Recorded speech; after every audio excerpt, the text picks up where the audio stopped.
Welcome to my podcast, Shaping Your Journey. My name is Aldo Mazza, percussionist, drummer, and artistic director of Cosa Music, inviting you to listen in on conversations with friends, artists, professionals, and experts in our music world. Today, I have the pleasure of having one of the great drummers, one of my personal, I wouldn't say heroes, but somebody I've always admired in his work with Paul McCartney, and as the first drummer in Wings. That was a great project. Please, Denny, thank you so much. Denny Seiwell. Good morning. Well, it's morning here anyway. Nice to be with you, Aldo, and nice to be with Cosa Music, who I admire very greatly. Oh, well, thank you so much. Those are very kind words.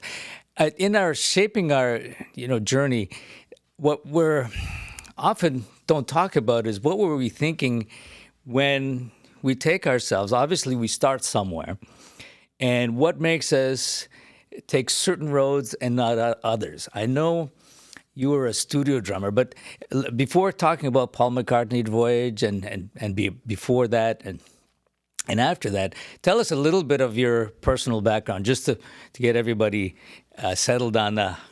Absolutely. 1 second while I grab a picture here.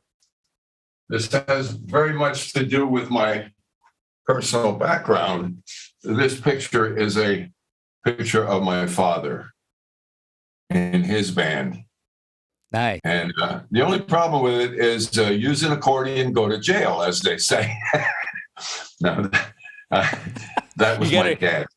He was a great drummer, and he used to leave his drums set up every once in a great while. And as soon as he would leave the house, I would go play his drums, and he'd come home and he'd say, "Get off my drums." So he wouldn't let me play them. So that was when I was around 5.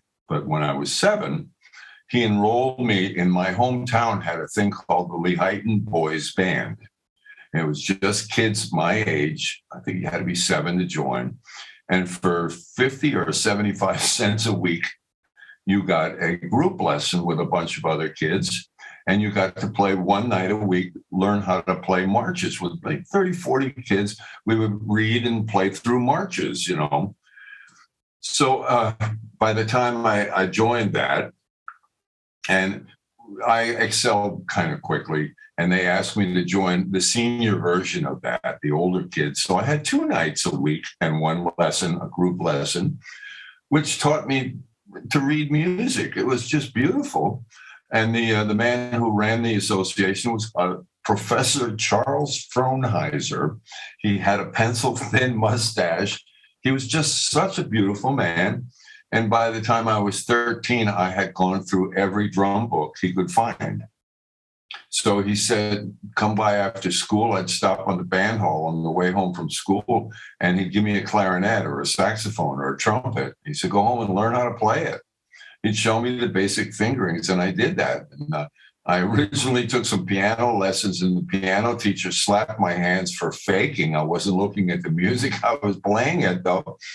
And I left piano, which I sorely regret. But that's how my career was shaped. And then there was a man in my hometown who played with the Allentown concert band, the symphony orchestra in Allentown. His name was Jack Reichert, and he was a bit of a real player. So I studied with him from the time I was about 13. And then from then on, I just went to, I heard about the Navy School of Music as being a great school of music. And I was a terrible regular student in school, shall we say. In fact, I failed the 11th grade. I had so much fun that I had to go twice in the 11th grade. And so I knew that I wanted originally to go to Curtis Institute of Music in Philadelphia. I wanted to be a symphonic player. And I knew I couldn't get in there with my grades. My talent would have gotten me in there. And we weren't a very wealthy family. It would have been a real stretch for my parents to afford college. So Vietnam was starting up, and the draft was going on. And so I was about to get drafted, and I heard about the Navy School of Music in Washington, D.C. Arranged for an audition, went down and took an audition and got into that. Actually, it's only supposed to be 6 months to school, but I was there for 6 months. Then they put me in a special band that went to South America on a goodwill tour. It was the cream of the crop of the school. And then we came back and we were at school. I was there almost a year and a half, and I got the equivalent of a 4-year education in 18 months. And with that brief 4 or 5 months that we spent in South America, which was amazing. It was the best training ground that I could get. There were some real players in that band too. And one of my favorite drummers in life, who just passed away in the last year or two, Kenny Malone. He played on the I Want to Get Lost in Your Rock and Roll, that Dobie Gray hit. He was a Nashville session guy. He was one of the instructors at the Navy School of Music. And he used to call me to sit in with the faculty lab band when he wasn't available. And I did really well in that. And then I was stationed in Chicago at the Great Lakes for a year, and I was stationed in the south of France, playing on the Admiral of the Sixth Fleet ship. And so all we did was play concerts around the Mediterranean. And I actually met my wife there because she didn't know I was in the Navy even. And we were still married 55 years later. She's from Nice, France. And, it's always been music. Even though I was a poor student, I graduated and I got the music award for that year's graduation. And my life is just, from the time I was 9 years old, I knew what it was to be about. I just couldn't wait to get out of school to get a gig. Right. And I know you were a session player. Was that was in New York? Yeah. How did that, I mean, did you just go to New York and you say, now that I'm out of the Army and out of the services? No, actually, there's two things, actually. But I got this gig when we got married, and I got the gig in the Catskills. I went into New York City, where I had an uncle that worked at the Union. He said, you go downstairs on the floor of Roseland Ballroom, and the guys are down there, and they get gigs for the weekend. They're up in the mountains and what have you. And he said, look for this guy named, I think it was Leo Stone. So I had an introduction by my uncle, Bunny Snyder was his name. He was a trumpet player, a very good one. And anyway, I went down to the floor and found this Leo Stone. And I said, I'm looking for work. And he said, well, actually, you want to do some, I can give you a job at Brown's Hotel in the Catskills. So I took the gig, and I was there for a couple of weeks and had a ball, singer, dance team, comedian, 6 nights a week. And it's a great training ground because some of those dance teams, the charts are all scribbled up. There's eyeglasses and notes drawn all over them. And if you can make your way through one of those shows, it's better than any 10 lessons you can have. So anyway, I was up there, and then I heard about Mount Airy Lodge, which is well known in the Poconos. It's another one of those places, but they had great bands there. A fellow by the name of Bob Newman he actually shaped my career. He was just on fire, a tenor player. He ran the band, and he'd augment a 7-piece band during the week, 4 horns and 3 rhythm. He'd augment it with the stars that came through on the weekends. Jane Morgan would come by. We'd have an 18-piece band, and sometimes we'd have a 40-piece band with a string section, depending on the act that came through. And there was very little, if any, rehearsal for these things. So it was like fly by the seat of your pants. And it was because I had a little bit of training at Brown's, I could make it through. And we played some of the biggest acts in the world, during that time. And one night, the bass player wasn't available. So he called in a sub, a guy who lived in the Poconos, but he worked in New York, and he was a contractor. His name was Russ Savakis. And Russ came in and he played the show that night, played it beautifully. And he was taken with my playing. And he said, what are you doing here, man? You should be in the city. I can get you as much recording work as you can handle. I went, what? I said, I don't know if I'm worthy, I don't know if I can do that. He said, come on in, and I'm going to take you to a session. I'll show you what it's all about, and if you like it, I'll set you up. So this was great. I'll never forget Russ. He died in a car crash years later, but He used to come into the city and go above Manny's Music was A&R Recording Studios, the original one on the roof on 48th Street. Wow. So I show up, he takes me upstairs to work. He's playing bass on the section. There's about a 40-piece orchestra. It's a Burt Bacharach, Dionne Warwick session for that tune, Do You Know the Way to San Jose? Gary Chester is the drummer. Wow. He's playing with a stick and a brush. Boom, boom, boom, boom, boom, boom. That's all he's doing at a whisper. He's right next to the violins. And he's playing so soft, but so intense. It blew my mind. And I said, Russ, I don't know if I can do that, but I'm willing to try. And it was in no time at all that I started getting a few calls. But in the meantime, there was a fellow named Dave Frischberg, a piano player. He was working with us in the Catskills or in the Poconos. He wrote songs like My Attorney Bernie and I'm Hip. He and Bob Duro were two of the, before Mose Allison came up, they were kind of that world, just incredible musicians. Anyway, Dave told me Half Note in New York is losing its house drummer, which is a guy named Mousy Alexander. He's going on the road. Said, why don't you go down, tell Zoot you're a friend of mine and sit in. I'll bet you can get the gig. I said, really? He said, yeah, just talk to Zoot. He's a great guy. So Zoot Sims, he had a reputation for being like, he'd tip a few, Anyway, I go down. So I believe it was a Sunday night. I got the night off from the resort gig that I was doing. And I drove into the city and I said, hey, Zoot, my name is Denny. I'm a friend of Dave Frischberg's.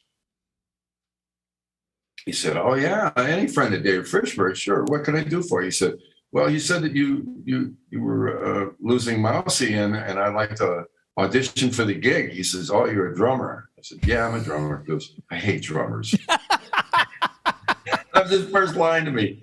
So he and Al and Zoot let me sit in and I played a tune with the band and they hired me on the spot. Now, it only paid $100 a week. And if you had a few drinks or a sausage sandwich, something, it came out of that $100. Mike and Sonny Canarino at the old Half Note. And it was the best training ground you could imagine to break into the New York scene. Sure. Because we would play Al and Zoot. They would take their set and on their break, Ross Tompkins was the piano player. And there would be various bass players like Russell George was one of my favorites. But on the break, the trio would play with Anita O'Day. So we'd play we worked from 9:30 to 3:30 in the morning, 6 nights a week for $100, minus food and drink. Yeah. No, I did that too, so I know what it's like. You gotta want to do this, yeah. But the visibility that came with that was all the cats used to come down on a Sunday night to see who was the new kid in town playing, This is before Gad and Murata came to town to take all the work over. But at the time, I started getting calls for jingles in the morning and then record dates in the afternoon. Pretty soon, I'm doing 3, 4, 5 dates a day. And I did the Half Note gig for a while, but after a while, I just couldn't keep up with all of the work. But it led me to everything. And that's when, one of the first records I made in the city was John Denver. It's a record called Take Me to Tomorrow. That was kind of a pop flavored thing, folk pop or whatever. Right. And it was a great introduction. And then the very next record I made was a jazz record with J.J. Johnson and Kai Winding. Nice. And it was called Betwixt and Between. And we did it out of Rudy Van Gelder's studio in Jersey. Yeah. I was blown away just walking into that studio. I thought I'd seen it all. And the band was Roger Calloway on piano, Joe Beck on guitar, Chuck DeMonico on bass, my favorite bass player on the planet. He's left us, unfortunately. And Tom Scott was in our band as well. Tom was 19, and we had a band called the Pleasure Principle. And while they came in from California to New York, and we got that record with JJ&K. And it's still one of the biggest selling records that they ever had. And it's quite a good record. It's still available. Betwixt and Between for your listeners. I mean, you'll get a kick out of it. No, we should This is check the out early these. days crossover from the Stick and the Brush. We were playing, the popular music scene was getting away from the swing and into the eighth note music. And so it was just a very interesting time.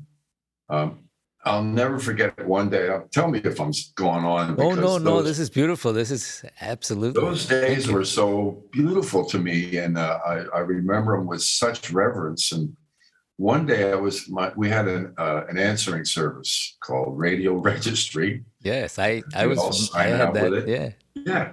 Judson 28800 was the number. I still and one day I still remember it. It was so profound in my life. Well, that was a great system for all the musicians to call each other. Where am I going next? And exactly. And I spent time in New York. I get a call from one of my dear friends, Mike Maneri, brilliant musician. He started a jingle company called New Music, GNU, New Music. And so I get a call. It's American Express spot up at 799 A&R Studios. That's the big room. It's like the Mecca. It doesn't get any better than this, Well, it was pretty impressive. Anyway, I go up there, and there's Phil Krause, Montego Joe, Grady Tate, Mel Lewis, and a couple of other drummers standing around in this big room. And there's a podium in the center of the room with my drums on it. My cartage guy, Doopy, didn't even tell me that you're not playing a percussion. All those other greats, my heroes, were playing a hand percussion instrument, and my drums were on the podium. I looked at Mike. I said, "What are you doing to me? You're trying to give me a heart attack? I can't play in front of my heroes." Mel Lewis was absolutely my hero. They all were, and there were like 6 or 7 guys there. I got up and I did the job, and I did a great job. And I just got closer with everybody there. It was an amazing experience. And every day was one of those experiences in New York in that day and age. If you came to town and you had talent, you worked. That's right. And Mike Manieri, at the time, the great vibraphone player, I know him well. He's been at COSA a number of times. He was doing a lot of work, not only with Buddy Rich, but he was the guy who was orchestrating a lot of the orchestrations, strings and everything for the pop records back in that day, right? Yeah. It must have been amazing. Oh, it truly was. And we all had this Jim and Andy's bar where we all used to hang out on 55th Street. The original was on 48th Street underneath very close to Manny's. You'd go in there and get a sandwich, cash a check, check your service. They had a phone, a direct line to Radio Registry. 8800. Nice. It was amazing. And there was nothing but characters in there. You could go in there any hour of the day or night, and Count Basie's band would be there. It was amazing. Zoot now, they used to close at 4 o'clock in the morning. So we used to rush leaving the half note at 3:30, and Zoot and a couple of us would jump in his old red Volvo and try to beat it up 8th Avenue to get there before Jimmy locked the door so we'd get a last drink up there, And one night there was a fellow named Jack Lewis who was a producer.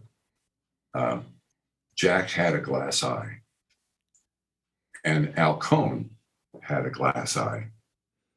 So Jack is down at the club at the half note, and they all jump in. This is one of Zoot's stories. They all jump in Zoot's red Volvo. Somebody else was driving.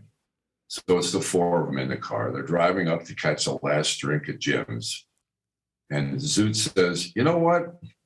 I'm tired. I think I'm going to take a nap on the way up. Both you guys, keep an eye on the road.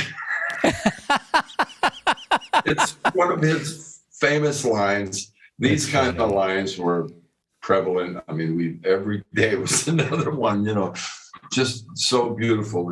They just never leave your memory.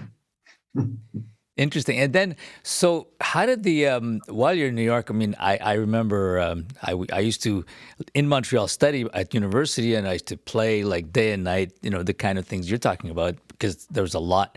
But this was later on, after those days. This was like the after of those days. I used to spend a lot of time in New York and watching Gad, and he would invite me to sessions, and I would study with Bernard Purdy and stay there for the session when I'd be there. So I saw a lot of that was going on, and my hope was to be introduced to the system. So I started, but I got too busy in Montreal, so I had to retract my whole thing. But I saw where that came from and where it was going was amazing. But my question is, like, at that point, how did the Paul McCartney thing happen? Because when the Beatles, and we all know the story, of course, that when the Beatles broke up, Paul McCartney probably, he was the guy who was probably more energetic in the thing to continue. That's what it seems like to all of us. So he was anxious to get going. But I'm sure once you hit that kind of plateau, I'll call it space, because that was just amazing. I mean, we all know the story, and all of us. I had this conversation with Greg Bissonette, because we all have the same story. At the Ed Sullivan Show, we were sitting there and watched the Beatles. Nobody knew who they were, but the next day we were all musicians. We didn't play instruments, but we were all musicians putting a band together. That's how it worked for me, for him, many of us. So we were like dedicated Beatleites. We just loved about the music, what it did to our minds, our, everything else. And then seeing that coming to an end, for all of as a band was an interesting story to follow. It shook the world up, yeah. What do you mean the Beatles is no longer? Yeah. I remember it, and this is funny. When I was thinking of you on this, I said, I have to ask him this question, because I used to have these people have nightmares. I used to have dreams that I couldn't believe that the Beatles had split up. So I had these dreams that I flew to London, and I'm trying to convince them. And I said, and I'll play. I'll play, like, whatever I have to do, just... But you can't just stop this. So I offered to play, and the next day I'd wake up and I'd say, that was weird. And more than once, so... Reoccur, yeah. I'm sure many of us had that same dream of putting the band together and playing in the band. It's pretty amazing, isn't it? That they did as much, they reshaped the world. Completely. There's no other point in history where something like that happened because of rock and roll and a band. Yeah. You can't even call it rock and roll. It's popular music of the day. That's right. So how that happened for me was by me jumping into the studio world and being lucky enough to get the kind of work I was getting, which was, I was getting up to the A work there, and I was maybe in the top 5-10 guys in town doing the best work. When Paul came to town to record, he asked a friend of his, Barry Kornfeld, who was a folkie and a producer. He said, Barry, I want to look at some drummers. Can you give me a list of the 10 guys that are doing the best work? I was on that list. Hallelujah, And it was guys like Bernard Purdy, Ronnie Zito, Don McDonald, Herb Lavelle, I can't remember, Bill Livornia, some guys that you wouldn't recognize, but these guys were making all the records at the time, Okay. So he set up this clandestine kind of audition. I get a call from Radio Registry. I'm at Jim's. They said, hey, Denny, you just had a date cancel out at 3:00. A jingle got canceled. But Barry Kornfeld wants you to do a demo at such and such an address. And I said, wow, I don't like doing demos because they don't turn into real work. So, but I haven't seen Barry in a long time. Okay, I'll do it. What's the address again? Now, the address was like 43rd Street between 9th and 10th. It's like no man's land. It's like Blade Runner over there. You know, wait a minute, I'm not going over there. I don't even know if there's a studio there. So I go over there, and I had a little double tom-tom case that I had built, Pro Drum. It held a 14 and a 12-inch tom-tom. And all of the tom-toms in the city were the drums were in the studio. You didn't bring your drums. Right. You maybe brought some cymbals and a snare drum or something like that. So, so I got this tom-tom case, and I go over to this. It's a brownstone. It looks like it doesn't have electricity, and the door's open, and there's a guy sitting at the desk in the lobby. And I said, "Is there a studio here?" He says, "Yeah." Points to the basement. Now I think I'm going to get mugged. This is not good. And I take my little case with the two tom-toms, and I go down the steps, you know. It's a dirt floor basement, and over in the corner is Paul and Linda McCartney sitting there, folding chairs. A set of red sparkle pearl drums from Studio Instrumentals in the middle of this ground floor basement. I said, "Hey, you're Paul McCartney." He goes, "Yeah, I know that." I said, "What's up, dude?" And then I didn't call him dude. I said, "What's up?" He said, "Well, I'm here in town looking, you know, I'm going to make a record. I'm looking at drummers. Would you mind playing for me?" I went, "What? Sure. What do you want?" I said, I looked at the drums. I said, "Can I have a second and set my drums up?" Because all of those drums sounded like hitting a dead body. You know, there was no ring with, and these had double heads, top and bottom, clear heads. So they went doom, you know, and engineers hated me in the beginning. I said, "You better learn how to record this because it's the latest." I may have been the first guy to get the transparent heads from Remo. I'm not sure about that, but Jim Gordon and I were two of the first, one on the East Coast and one on the West Coast. Anyway, so I set my toms up. And I said, "What would you like to hear? You got a guitar or a bass that we can play together?" He said, "No, just want to hear you." I went, "What?" I said, I think this got me the gig, actually. I said, "I guess if you can't get it on by yourself, how can you get it on with someone else?" That's a good one. I kind of like that. So yeah. He said, "Well, let's play some rock and roll time." So I went right to Ringo, slamming away on the toms. We laughed. We had fun. I played some shuffle. I played some rock beats. I was there 10, 15 minutes. He said, that's all I need. That's great, man. Thank you for coming and playing for me." I went, whew. I walked, put my toms back in the case, and I left. We had a few great laughs. I said, wow, I just met a Beatle. Yeah. Well, let me interrupt you for a second. I had heard, because I followed them closely. I was such a huge fan of their music and what they did and how they changed the world that it kind of helped me survive the world. I mean, most of us would probably have that same story, that it kind of, there's a mindset that was installed in us, those of us who followed it that closely, that really brought us over almost anything that ever happened around us. But I seem to have read, or somebody told me, that Paul, you know, after the Beatle breakup, he went to New York and it was a very low-key thing. And he's a very simple guy, basically, right? He didn't live the high life that he could have. He still can, of course, but he has a totally different mindset where he takes what he does seriously and doesn't take himself seriously, which is, you know, one kind of mindset, right? And is that true? He was there for a while, just on a low-key situation? I'm not sure about that, but his wife was from New York, you know. So yeah, they I remember they rented a place up on 85th Street or something up on the Upper East Side, and he loved New York because they could walk down the street and people would let him alone. It was the only place in the world. Like, hey, Paul McCartney, and keep going, you know. They didn't come up and stop you in the middle of dining or something for an autograph. You know, New York was cool, and they loved it. I remember once they went. once we were recording at CBS 52nd Street, it was Friday night, rush hour, and it's raining. There's not a cab to be had in town. There's not a limo to be had in town.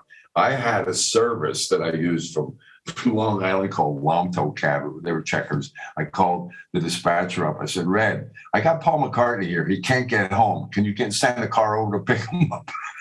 And Red said, tell him to walk out front. I'll have one there in 2 seconds. He walked out front. The next day he saw me. What are you, the mayor of this city? What the hell's going on? So, yeah, he loved New York because he had his anonymity in there, and people respected it. So he could have been there for a while, just because it was really hard on him with the Beatle breakup. When you have to, that hadn't happened, but he had to sue his other 3 band members. Just the way it explained to me by Paul was that if I didn't sue them, Alan Klein would have taken everything that we worked for all those years. Yeah, and we all know the story of Alan Klein. Yes. Yeah, that was Well, but and go ahead. No, you go ahead, because what's important is at that point, what happened next? When I got that phone call about 3 days after the audition, and word was around the streets that Bernard Purdy said, I ain't going to go down there. Tell him to buy my records. He showed up. They all did that. They all said, just buy my record if you want to hear how I play. They all showed up for this stupid audition. And everybody, that the word was out. Now I get a call 3 days later. Hello, this is Paul. Paul who? Oh, yes. The guy you played for the other day. I said, somebody was having fun with me, I thought. And it was him. He called me directly. He said, I want to hire you for this record that I'm about to do. I want to book you for 6 weeks, Monday through Friday, 9 a.m. to 6 p.m. So don't take any other work. I went, just a second, let me take a look at my book, see if I'm available.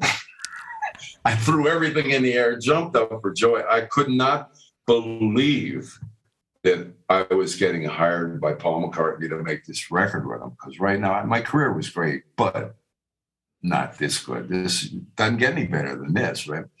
So in the meantime, Frank Ippolito calls me.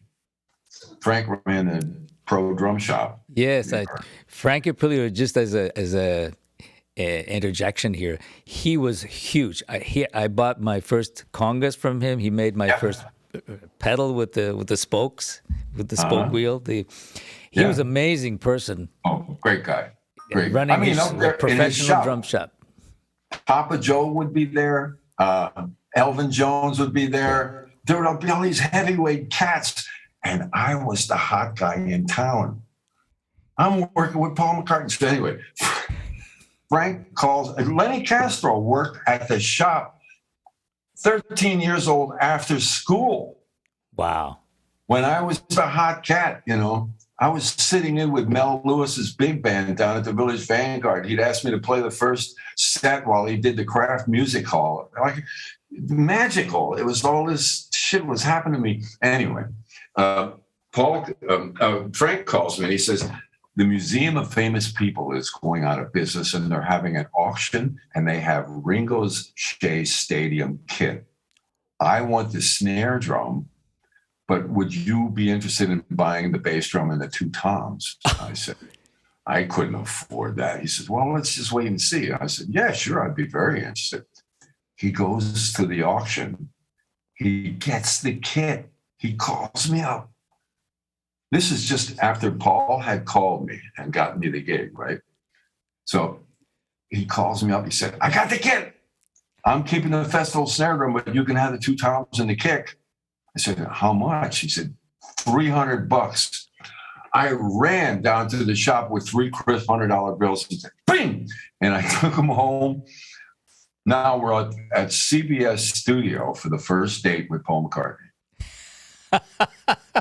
I got my Beatles drum set up with my father's snare drum.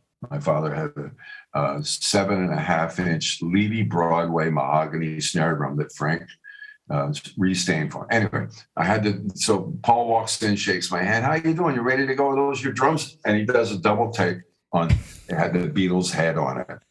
I was going to ask, you still had the Beatles head? Of Oh, course, man. of course. And How big so was the bass drum? 22. Was it 22, the original one? Not a Yeah. 20? Yeah. Okay. I think so. I'm pretty sure it was 22. Okay. That's what I liked about it, because I like 20s. I played mostly 20s. I still play 20s. I mean, played 20 with McCartney on stage. Sometimes, anyway. I had two kids, but anyway, yeah. So we started working, and the first song we recorded was Dave Spinoza and me.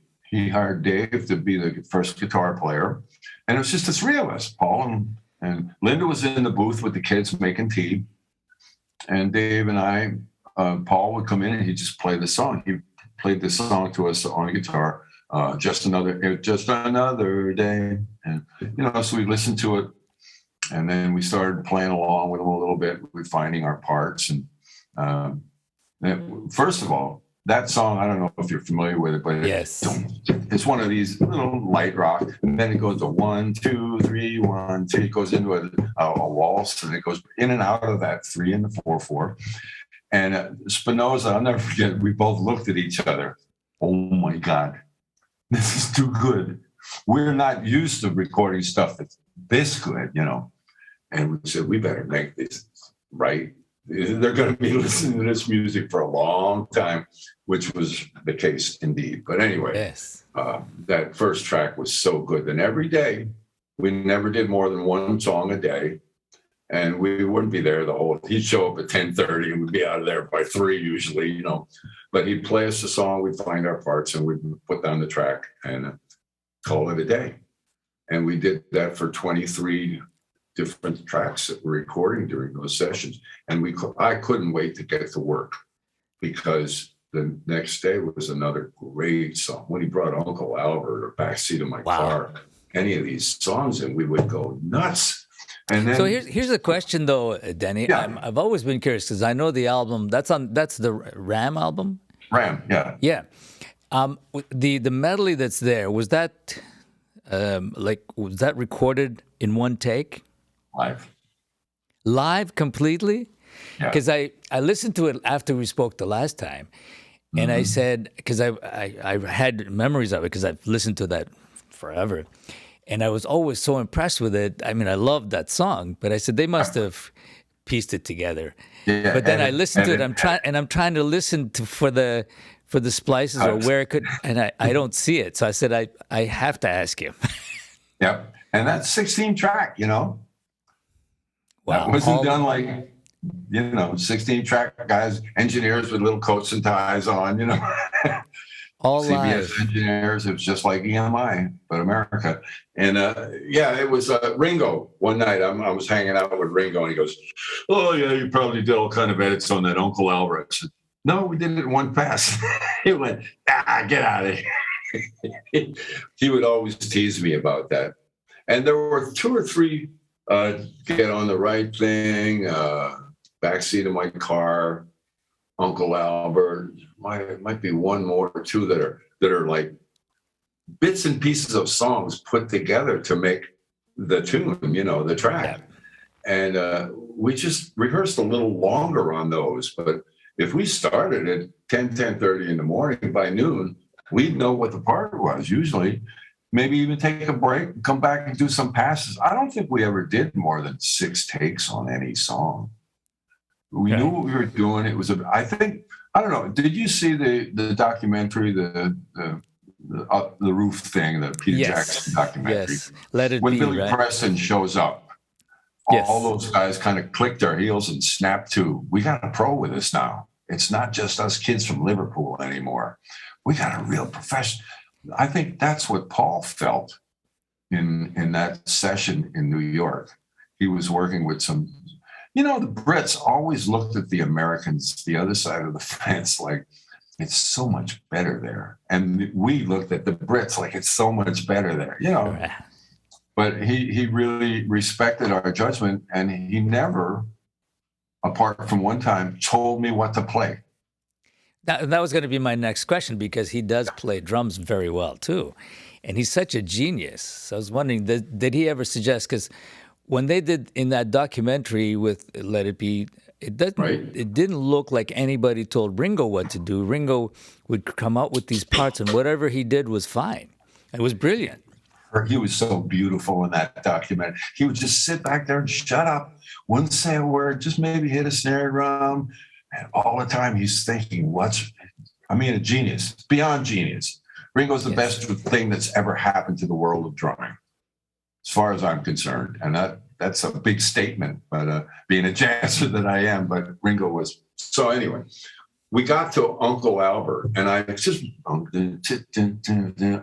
Albert, and he said, that's okay, but I really wish you could break it up and find a drum part that would reflect the vocal and go along with the vocal and the starts and stops. And I went, all right, boom, tack, the boom, ch, boom, tack, the boom, ch, cymbal, snare, floor tom, open hat.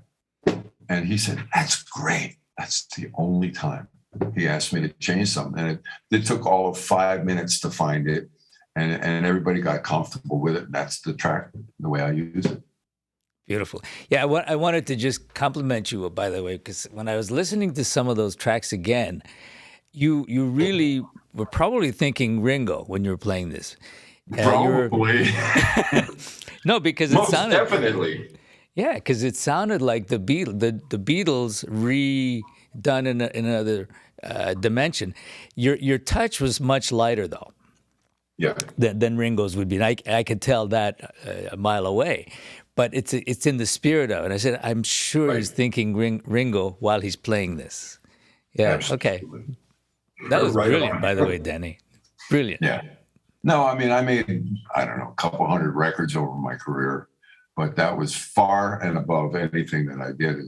When I listened back to it, we just did a remake of it 50 years later. We'll talk about that in a bit. But I said, why would anybody want to redo anything that was that good? And I was very happy. The new drum sounds. I got to think about the part for 50 years and use it in my clinics and stuff. And I improved a few of the parts. I think improved them, but that's up to the listeners. And I was really excited about that. So. But then the next thing that happened, Paul took that on the road, the Wings project. And so you were with Paul for how long after that? I think it was like 3 years or something like that, if you don't count Ram. Paul called me after Ram was released, and he said, would you and the missus like to take a vacation? We just worked really hard. We did six weeks or so in New York, came to LA. We did a couple tracks. We did Dear Boy and one or two more tracks out here at Armin Steiner's sound recorder studio. And went to the Grammys with Paul and Linda, and it was just beautiful. Anyway, he said, would you and the missus like to take a vacation and come over to my farm in Scotland? And I said, yeah, I'd love to. So he said, do you mind bringing a little set of drums along? But I don't know why he did that, because he had Ringo set up there. So anyway, I said, yeah, sure. So I took my little bebop kit, a little 10 or 12, 14, 18-inch, 20-inch bass drum, and I took them in a little double tom-tom case, a bass drum case, and a little trap case. On the plane with me. I get to Scotland, and they say, what the hell's all of this? Do you need a work visa to work in this country? I said, I'm not working. I'm just taking a vacation. I'm going up to see this guy, Paul McCartney. I went, oh, no, here comes another one of them crazy fans from America. I said, no, he invited me, and so I said, why don't you call him? They weren't going to let me in. So I give him the phone number. Paul goes, yeah, he's with me. He said, send him on. And no more, like magic, a van showed up.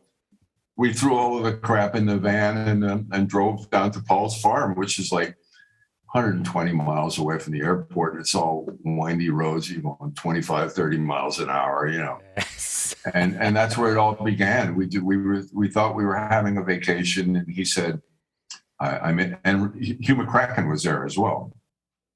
And he said, I miss my band, I want to form a band together. I want to play. And are you up for it? I said, count me in. Hugh McCracken said he was just getting off a Gary Wright tour in Europe, and he had his wife with him. And he said, can I give you an answer tomorrow? Paul said, yeah, okay. So we went back to the hotel in Campbelltown and slept and came back the next day. And Hugh said, I can't accept your offer. And it really floored Paul. I mean, here he is, one of the Wow. most well-known guys in the world. And somebody said, nah, not really. So for years, that troubled Paul. And Huey and I stayed friends sort of on a couple of years before he passed away. I was in New York and I went up to talk to him, and we were hanging out and having a great time. And he said, do you know why I opted not to join the band with Paul and you that time? And I said, no, why? He said, well, I had a prior marriage and I had young kids, and I didn't want to miss their growing up if I was in England with this band. And I went, oh my God, why didn't you tell us? So I call Paul and I tell him that, and it was like, wow, an amazing amount of relief that he got. Wow. And I told him after Huey had passed away already, but it blew his mind, so I'm glad I got a chance to straighten that out, No kidding. And I mean, that kind of thing. I mean, Paul then seems came to the be big bomb, though. When Paul says, I originally it was going to be Hugh McCracken and Paul Harris, piano player.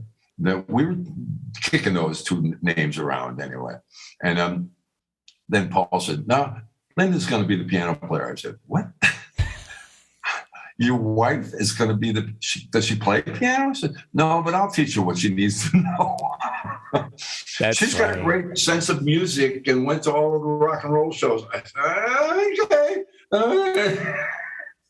That was a bit of a trip. So there was a lot of trust involved. Wow. I mean, you have to hand it to him for him to do that and not go, a higher road and say, well, I'll get the greatest players around. That's amazing.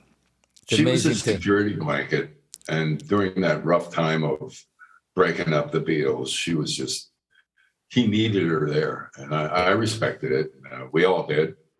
And moved on with it, And then you guys did that first tour in the States must have been really weird for Paul especially, and for the band, because this is totally new, right, for him. Well, the first tour we did was the one in the university tour in England. And we had no gigs booked, no hotels booked, nothing. We hopped into two vans, and a van for the band, wives, kids, dogs, and the band. And Paul drove usually. And then we had a little equipment truck for the two roadies. Ian and Trevor would take our equipment. We'd find a university. We'd do a concert there that day, stay in a hotel, get up and do it again the next day. And we did 10 or 11 shows like that, keeping ahead of the press so they couldn't find us. And it was beautiful. It was fantastic. Linda forget the beginning of Wildlife, and Paul would have to stop and go over and show her how to play the part. We didn't have enough songs. We had to repeat Give Ireland Back to the Irish a couple of times to make it an hour show. It was amazing. Wow. It's hard to imagine that somebody of that stature would do that. But it's amazing because when you think about it, I mean, all of us who started playing started like that, and we were playing in a band, and we played in a band, and we did these things. Whether you got up to the top of the world, that didn't change anything for him, it seems. That's nice to see.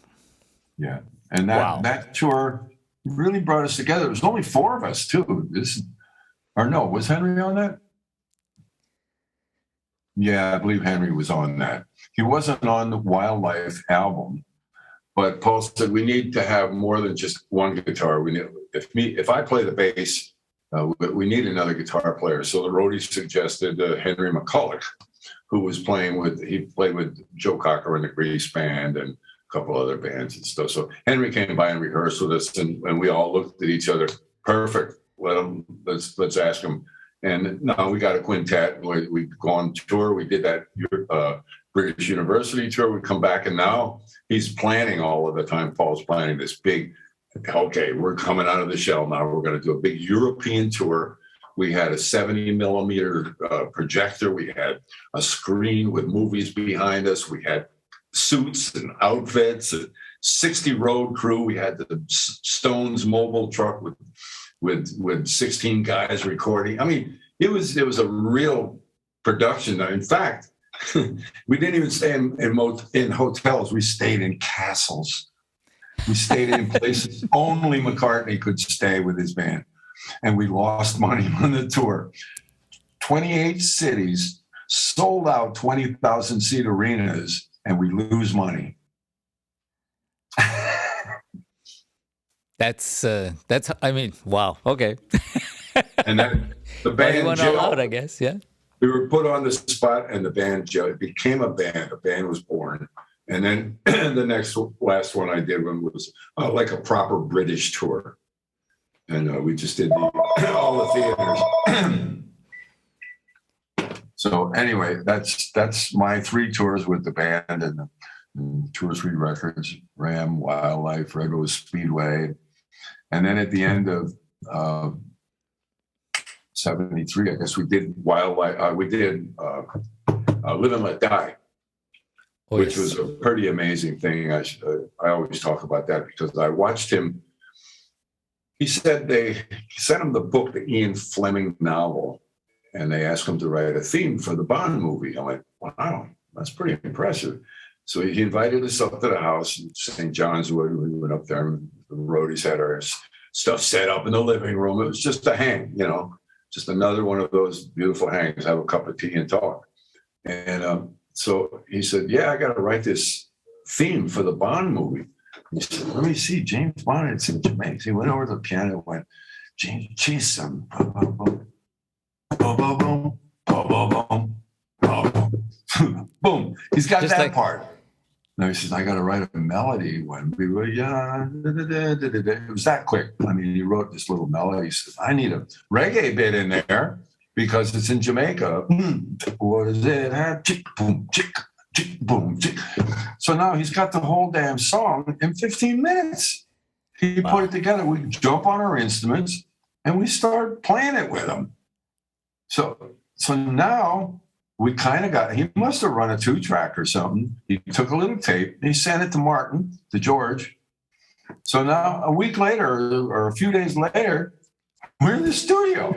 We're up at George Martin's studio with a 40-piece orchestra live. And we all know what we're doing. And so we go in there, we get the sounds. Ray Cooper was on percussion, by the way. God bless him. And I was in a booth where the front was open, the sides were closed, and the band was all around me. It was like a 40-piece, brass and woodwinds and strings and everything. We recorded that song, put the vocals on it, a few percussion overdubs, and mixed it in 3 hours. Wow. That's amazing. Wow, but that's pure genius. I mean, his part to come up with that kind of memorable. I mean, you guys were great too, but I can imagine when you have something that's good, it just sticks. It's like it makes sense, right? Oh, when George brought the chart back and we played it with the orchestra the first time, da-da-dum, da-da-dum, da-dum, da-da-dum, then it goes to that doom, doom, doom, doom, doom, doom, and he's got all that just chords that clash against each other, all that great stuff that George Martin did. Oh my God, the first time we heard it, I was in heaven, man. Because I was just in a rock and roll band with these guys, until that track came along. Then I was back in the studio. I was back doing a film track for a movie or something. This was like, oh my God, I was in heaven. It was just so precious. And it's still my favorite track. When I do my clinics, I'll play that at a clinic or rock and roll fantasy camper. If I make an appearance, I'll usually just give them a chance to hear the original drummer play the actual part to Live and Let Die, because it's amazing. Yeah, no, great parts, great music. I mean, it's a study in contrasts and sudden moves to make so much sense. Once you hear it, it's like as if you heard it before, right? Yeah. Amazing. And they didn't like it. The Broccoli family didn't like it. They said, it's not really what we had hoped for. Oh, boy. Is that the demo? They said, is that the demo? Wow. Oh well. But after that, after your stint, not I shouldn't call it stint. After your work with Paul, what did you go on to do from that? Because I know you've been doing a lot of things, a lot of Well, recording. I left. We recorded or we rehearsed Band on the Run up in Scotland, and it was all set to go. And there was some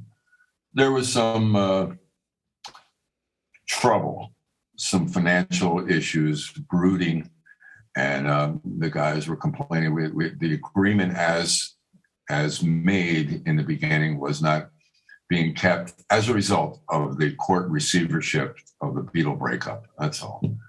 And things were just getting a little dodgy. And so I heard a bad piece of information about it. We were as close as a family can be, yet the business side and the money wasn't right, and it was difficult. I was making 1/10 of the money that I made as a session guy in New York, and I couldn't afford to keep living like this. And there was nothing being done to remedy the problem, like an actual contract, which we didn't have. We were working on a hippie handshake, Right. and it happened a lot in those days. So that night that they left for Lagos, Henry had left the band in Scotland just a week before that or so. And I begged Paul to break in a new guitar player because we had become a band. Can't we break somebody in, postpone the recording for a little bit, and just go down once we're all together and we have a band again? And he didn't want to do it. He says, "No, we'll just do it like we did Ram. It's all overdubs." And I went, I don't know. I just invested 3 years of my life making this a band. It doesn't seem right. And I made a decision that I regretted the rest of my life. That night, there was a car in front of my place in London to take me to the airport to leave for Lagos, Nigeria. And I called Paul up and I said, "I can't do this anymore. I'm out. I'm done."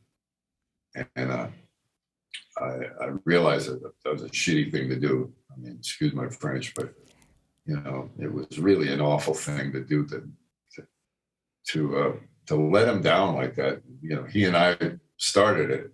We came from the Ram thing, and here I am just bailing on him at a very particularly precious moment. I went, oh, but I couldn't do it, and so I came back to the States.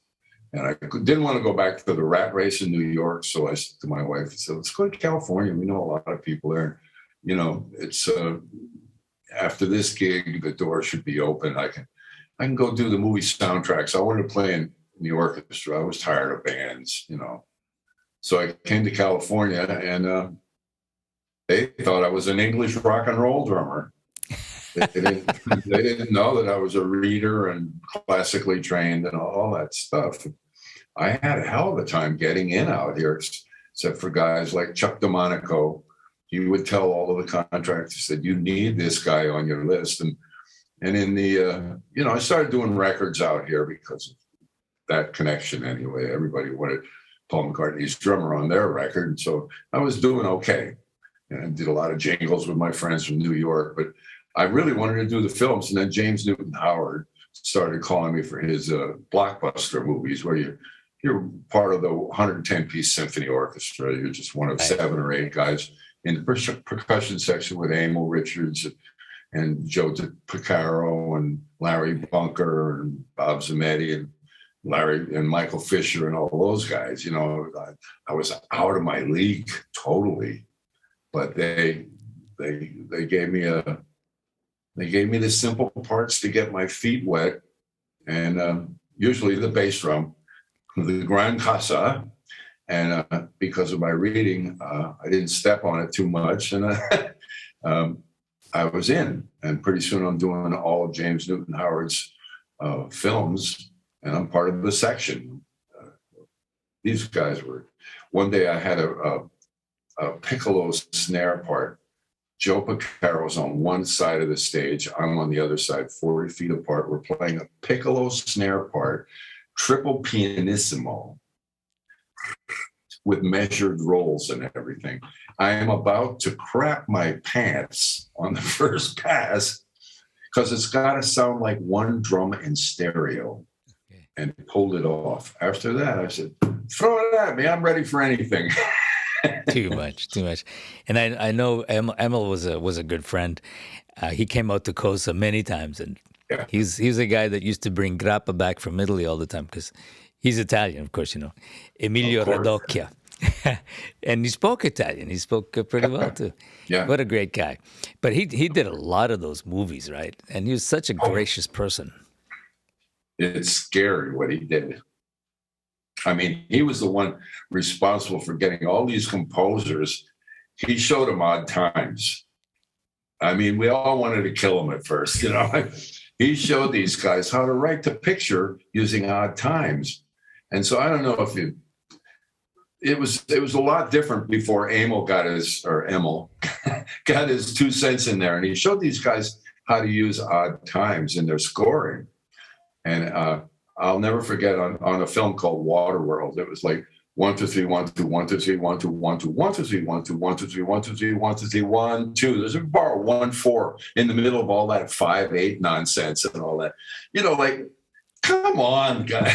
And even the string sections had, there are a few more rehearsals with the orchestra and some of that stuff than normally. They just play anything you put in front of them, especially those string players. They want to get back to reading their paper and eating some nuts and staying healthy. But what an experience to be a part of that world. And I did that for quite a few years, actually. And I'm so glad that I did, because it reminded me what I trained my whole life for. And how few musicians get to do that kind of work, Yeah. There was one instance where James had written a part that was so hard. I was on the grand concert of the big bass drum. Boom, boom, boom, boom, boom, boom, boom. It was like one of those ridiculous things. And James comes out of the booth and he says, "You're not really making it." I said, "What?" He said, "It's close, but you're not. We need it tighter, and we'll give a couple more passes because the whole band is having a hard time with this." I couldn't play it. I wrote the damn thing. He said, "I'll tell you what. We'll give it a couple more times. If you don't make it, I'm gonna say, Emil, we're gonna go to Plan B now," which meant Bob Smitty would come over and play my part on the bass drum, and I would play whatever he was playing on the track. So he said, "Emil." He said, "We're going to go to Plan B." So Z comes over and he plays the bass drum part. And he played it right. He got it. But he played it so loud that we had to do another take. and Smitty says to me, "Don't you ever do that again." It was really a test, That was, you can't pay for an experience like that. Yeah. No, it makes you who you are. That's for sure. Yeah. I have a question? Did you do some work with James Brown also? Mm-hmm. Sorry. That was a trip. Radio Registry calls me. "You got a date at A&R 48th Street. Okay, I show up. All the cats in the studio are white. And I look in the booth, and everybody in the control room is black. I say, "Oh my God, it's James Brown. He's producing Hank Ballard." The whole band was white, which was like, I don't know why it wasn't Richard T. and Cornell Dupree and all of those guys. I worked a lot with those guys before Gad came to town too. But anyway, it was weird, like great players, but and like there's no color line in our world. Nowhere. Yeah. Right. It was just unusual to find all the white cats in a Hank Ballard session produced by James Brown. So anyway, we're in between tunes and we're cooking away. We just grooving in the studio. We're just doing some goofy stuff. James comes flying out of the studio, out of the control room. He pulls Hank out of the vocal booth. He says, "Hank, this is too good for your record. This is going on my record." He jumps in the vocal booth and he starts making up this song called "The Funky Side of Town." Yes. And we recorded it. It's on the Goodfoot album. And we did 1 or 2 tracks. I'm not sure, but I thought, wow, I'm on a James Brown record. That's awesome. So I get the record and I look, and on the credits it says drums, probably Jimmy Madison. I didn't even get credit on it, but I still have the session fee, the check from the session. So, But that's typical James Brown. By the way, I worked with James Brown, only live though, on percussion. oh wow, Yeah, so I know how he was. Like by the second, he could change anything, and the direction of the music changed according to what he felt at the moment. Exactly. I mean, in keeping with that, he came into the room one time and he said, "You guys is great. I really love playing with you guys." He said, "But you got to remember, when you play with James Brown, I got to hear one, chicka, chicka, chicka, one." I went, "Oh my God, that's the secret." So everybody laid on the downbeat of each measure. We sounded like his band on the next take. Wow! So you just gave us the whole secret, everyone. Yeah. Amazing stuff. You know, that whole thing. I forget who I mentioned that to. Is that, you know, when you're listening to the records and say, "Oh, take it to the bridge," you thought, well, that's part of the words, but he was actually in the studio saying to everybody, "Take it to the bridge," and you take it to the bridge or whatever. Yeah. Sure. Yeah, that was the amazing part of being able to respond immediately to whatever it is. Everybody's antennas are always up, right? Yeah. That's fun. That's fun stuff that you can't forget. But that's a good one. Yeah. There were so many like that. You know, everybody tells me I should do a book, which who knows? I may do one of these days. But it'd be interesting. Well, at least we got this documented. What about? Yes, exactly. What about? There's another one. Billy Joel. You did something with Billy Joel. Oh yeah, Billy Joel was. I don't know if do you remember Mike Lang, the producer of the Woodstock Festival? Yes. Michael was a friend, and I did a lot of work with him and stuff. Well, he called me up one day and he said, "I got this new artist. I'm thinking about signing. I want to send you a cassette of the demo, and if you like him, I want to put you in the studio with him." So I got the Billy Joel demo. It was just him and voice, 4 or 5 songs on it. And I heard it and I was like, "Oh my God, this kid is like unbelievable." And I already started working with Paul on Ram. So it was right after Ram that this happened, I believe. I hope I have my timeline right. But anyway, I said, "Yes, this kid is amazing. I want to do something."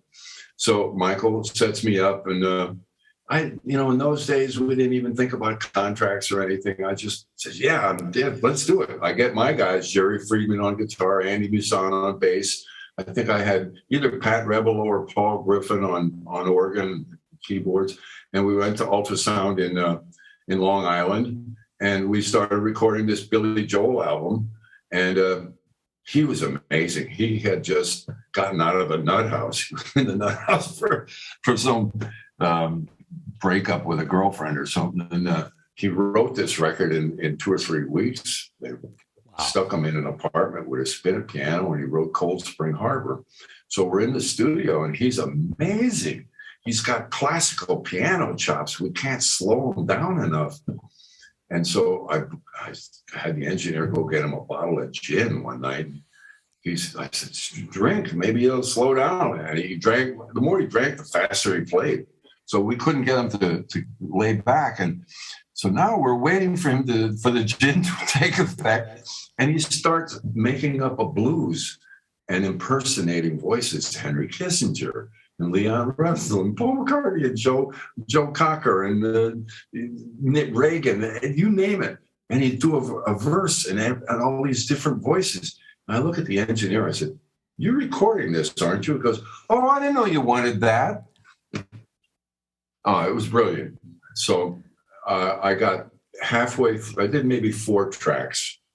And then Paul calls me. He said, "I need you back in London right now." I said, "Can it wait like a week or 2 to get the tracks done on this project?" He said, "Are you in the band or not?" And I just left. If I would have had any business sense or a handler watching over me, I would have just locked him up I would have made a lot of money off of that. Wow, that's amazing. And then Liberty DeVito, I guess, came into the band probably at that point. I or think, just yeah, little? I'm not sure of the timeline there, but yeah, this was when Billy had a band called the Hassles on Long Island. I Okay, think Liberty came in a little bit after that period, okay, but Liberty was the best Billy could ever hope for. I never had another even conversation with Billy after that. And we really hit it off in the studio because obviously he was a huge McCartney fan. okay, okay. Yeah, no, Liberty did a lot of. I mean, that's the same thing. The parts that he played for Billy Joel on all Yeah, those records, amazing. beautiful, brilliant. They One sound of the simple, best but they're not. cats. Yeah. Anyway, but what are you doing now? You were talking about that you redid the Ram album. Yeah, that was a buddy of mine, Fernando Perdomo, who has a little studio up in Reseda. And he called me up and said, hey, man, I'm just doing this for the hell of it. I recorded too many people, and some people never know from that time period you were with Paul. I don't have drums on it yet. Would you come up and just put drums on it? I went, why are you doing it? He said, yeah, I don't know, just for that. We all love it so much. And so he offered me, he said, okay, straight session. I'll pay a session if you just come up and put the drum parts on it. I said, all right, what the hell? I'll take a look. So I go up and it takes me 10 minutes for each track, one or two passes, and I nail the drum part. And I'll be damned, the track sounded just like the record. I was impressed. So I forget about it. And 6 months later, the pandemic hits, and he said, hey, man, do you know that it's the 50th anniversary of Ram? I went, no kidding. I had no idea. He said, let's do the whole album. I went, whoa, what an idea. I mean, first of all, why would anybody redo a masterpiece? That's really opening the door to a lot of. So I said, I'll tell you what, let me think about it. And let me see what Paul's got to say about this. I called Paul up and I said, hey, these younger generation, the Gen X and all these younger kids, they think Ram is the best record ever made. They all want to jump in on doing a remake of it. He said, sounds good to me. Have fun with it. Nice. So I got his blessing and we went ahead. And I went up there 2 or 3 times during the pandemic, during the lockdown. It was just me and Fernando in his studio. One day I did 8 drum tracks in 3 hours. Sometimes I would play along to the CD, like for Uncle Albert and backseat of my car. I mean, you couldn't set up clicks and do all of that stuff to do it right. So I played along to the drum track and he built it out from there. And the record was done, and he did such a brilliant job. We got a record company, Cherry Red, it's Spirit of the Unicorn, division of Cherry Red in the UK. And they released it, and apparently it sold like crazy the first couple of weeks, and now they're going to make up a double album vinyl to be released in July, and we're going to perform the whole Ram album with as many of these younger generation guys as we can at the Troubadour in July. Nice. We're going to start rehearsing next week. Beautiful. Wow, that's so nice. I mean, that's one great thing about music. I mean, if you were able to keep your head together and physically together, you can live 200 years, technically. Or ideally. I just want to live until the money runs out.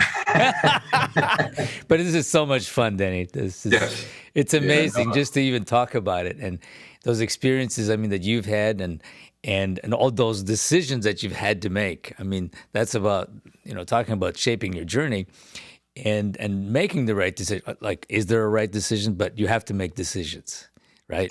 But what's funny about it, though, thank you, Aldo. I mean, I love doing this. As you can tell, I don't mind talking about that period because it was just so beautiful. But, it's funny how I started out, my love was to jazz. And it's funny how you play with one Beatle, it really screws up your jazz career. So that's one way to say it. Now in my in my golden years, shall we say. I've got this organ trio, organ, guitar, and drums with Joe Bagg, John Chiudini, and I. And we made a couple of records. One's called Boomerang, which is on Quarto Valley Records, and the other one was called Reckless Abandon. We made it right here in my little studio. The first one, anyway, Reckless Abandon, was made here. The second one was made in a proper studio. But I'm really proud of these two records. And they're available on all the downloads and Amazon and all that stuff. But we are coming out of the pandemic. We have a gig booked, the first gig back at the Baked Potato, June 19th. And it's that jazz I'm done. No, I'm not. I shouldn't say I'm done, but I'm happy to get back to my roots and play some of the music that I would happily play for free, which I have many times, but I'm playing from my heart now. And these guys bring it out of me. They're just master musicians. That the material that we chose to put on both of these records is great material. And it challenges me every time I play with them. So I'm really looking forward to our first coming out party on the 19th of June. Nice. Well, talking about jazz, I wanted to just touch upon that because the preparation one has as a musician studying jazz and playing jazz, even though you may not make a career out of it, really prepares you for your sensitivity of other music. Charlie Watts, okay? Now, one day he played at the Montreal Jazz Festival with his own group at the Jazz Festival, and then I bought his. I remember.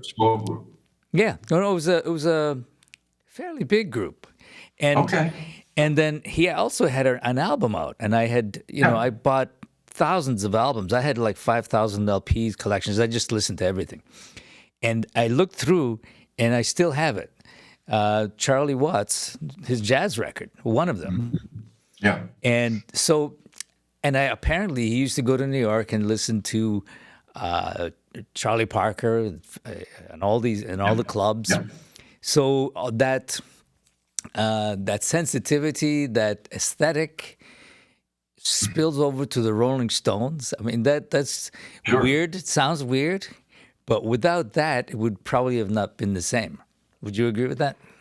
All my favorite rock and roll drummers they all had a jazz past. Charlie, Jeff Beccaro, Bonzo. Yeah. The beat goes on and on. But any of those guys, Jim Keltner, my God. First time I heard Jim Keltner was 1967 out here in LA playing with Gabor Szabo. And he had a 24-inch bass drum with no front head on it, playing in a jazz situation. Mind blown. Too much. Yeah. It's amazing. Anyway, I think we could talk for days, but I do want to thank you for joining me in this conversation. And I know it'll be inspiring to anybody who's listening and will be listening continuously to this. Thank you so much, Denny. And as I always say, to be continued. That would be very nice. As you can tell, I'm at that point in my life where I like giving back. So I love telling the stories, and I love still being a part of it. Yes. So you're helping me to do that. Thank you, Aldo. And thank you. To be continued, Denny. Indeed.